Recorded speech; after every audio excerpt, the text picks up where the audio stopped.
How many of you all like saving money? I'm sure the majority of my classroom likes to save money.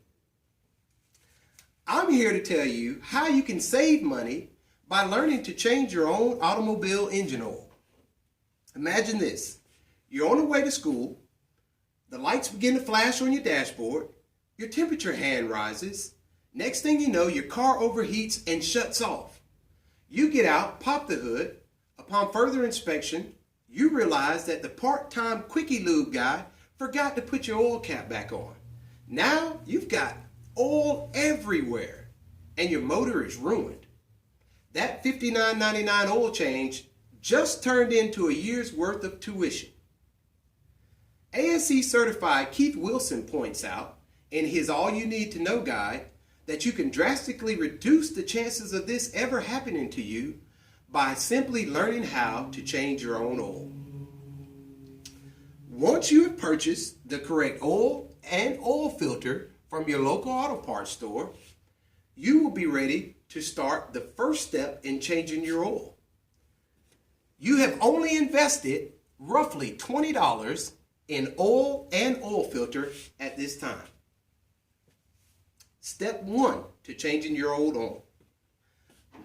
First, you will remove your oil cap and set it aside. Next, you will remove your oil drain plug.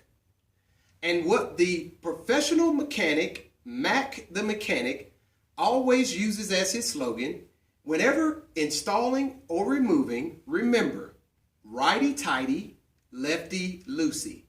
And all this means is, when you turn it right, you tighten.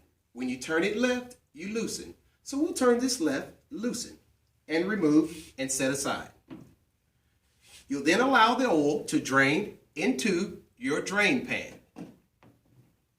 Once all the oil has drained into your drain pan, you're ready to reinstall your oil drain plug. And remember what Mac the Mechanic says, righty-tighty, lefty-loosey. So for this one, we'll be turning right to tighten. Now that we finished step 1, we can move on to step 2. Step 2 is remove your old oil filter. And as Mac the Mechanic says, righty-tighty, lefty-loosey. So we'll be turning this one left to remove the old oil filter. Once we've done that, we'll allow the oil to drain into the drain pan. While this is happening, we will fill our new oil filter with new oil to the top. The National Auto Parts Association recommends pre-filling your oil filter to reduce any problems with air gaps or air bubbles found in the motor. Now you're able to discard your old oil filter and move on to step 3. Step 3 is to install your pre-filled oil filter.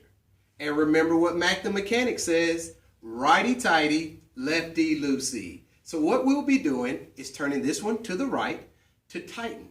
We'll only hand tighten, so the next time we do our oil change, we won't have any problems taking it back off by hand. If it's ever too tight, you may use an oil filter wrench to remove it. All of these past steps are vitally important in changing your own oil.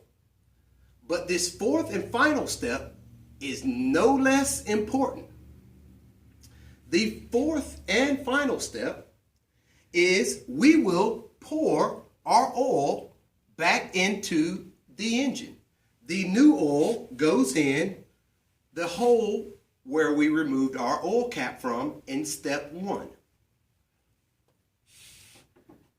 Once you have replaced all of your oil back into your engine, you will replace your oil cap back onto your motor and make sure you secure it tightly.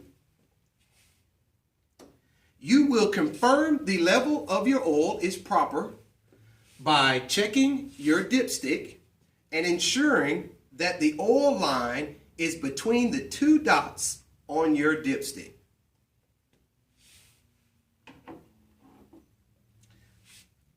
Once you have done this, you have completed the oil change process. Congratulations. Not only have you ensured a proper oil change, but you have also saved a lot of money by roughly only spending $20. In conclusion, we've learned the 4 basic steps to changing your oil. Step 1 was to drain your oil. Step 2 was to remove your old oil filter.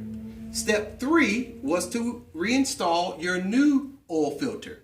And you're always remembering righty-tighty, lefty-loosey. But the 4th and most important step was to refill your engine with your oil. Popular Mechanics in new research says that 1 out of every 3 cars will break down over the next 12 months. Don't let your car be one of those. And now all you have left to do is to figure out what you're going to do with all of that money that you're saving. Any questions?